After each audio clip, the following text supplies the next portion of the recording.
Hello, my name is Kevin Vega, and I'm doing an assignment for my environmental science class. And our assignment is to look for environmental issues that are in the news.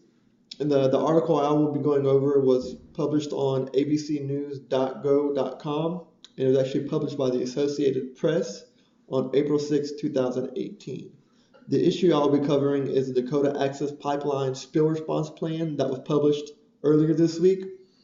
The Dakota Access Pipeline was a controversial pipeline that was constructed in North Dakota last year. It actually went into commercial production in June of 2017. The pipeline was very controversial and was protested by Indian tribes that were in the area because the pipeline went underneath one of their water reservoirs that they get their water from. They were actually sued by the Indian tribe to try to halt progress and construction of the pipeline. The judge went ahead and gave them permission to go through with the construction, but they wanted them to perform multiple environmental analysis and prepare a emergency spill response plan to present to the government to make sure they were covering all bases in case there was a spill. The spill response plan has actually been being protested, and the Indian nation is actually trying to sue against them, saying that Energy Transfer Partners, which is the pipeline company that owns the pipeline, did not give them a good enough job or opportunity to help them prepare the spill response plan. Both sides are saying they contacted the other side to try to give meaningful advice and help prepare the plan, but both of them are the Indian tribe is still going against the Army corps and the pipeline, saying they didn't give them a good enough job. So they're actually trying to fight that spill response plan.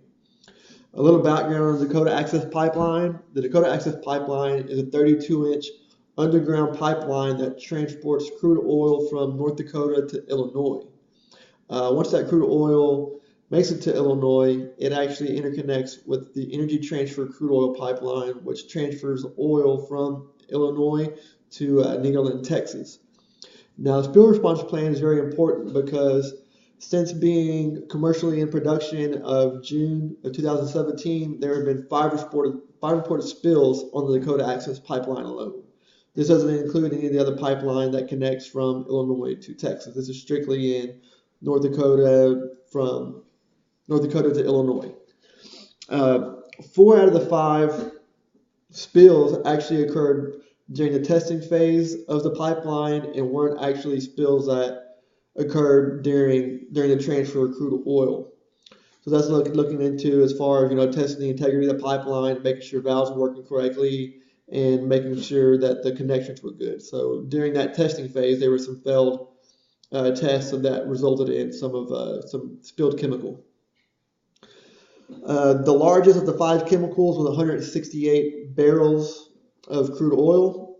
Oh, I'm sorry, 168 gallons of crude oil, which translates into about 3 barrels, 355-gallon drums for the most part. So it wasn't a lot of crude oil, but it's still any oil that's spilled out into the environment is still an issue. The oil that was spilled actually was contained by the easements that were engineered around the pump stations and the valve areas to keep the oil from contaminating the environment or any wastewater. So of the spills that occurred, they were all contained within facilities which were engineered to control these spills. And they're using the term spills, but whenever you transport chemicals and you're going from different connections and using different valves, there's always going to be some kind of residue left behind. So they weren't actually spills. They're leaks. It's a small amount of chemical, in which sometimes are acceptable for best practices that are used in the industry. So that's all I have on the Dakota Access Pipeline and going over the spill response plan. I would imagine there's going to be some more information about it in the news, seeing how the Indian tribe is still trying to find the Army Corps and Energy Transfer Partners. So we'll look forward to seeing that information, and I hope you enjoyed my assignment.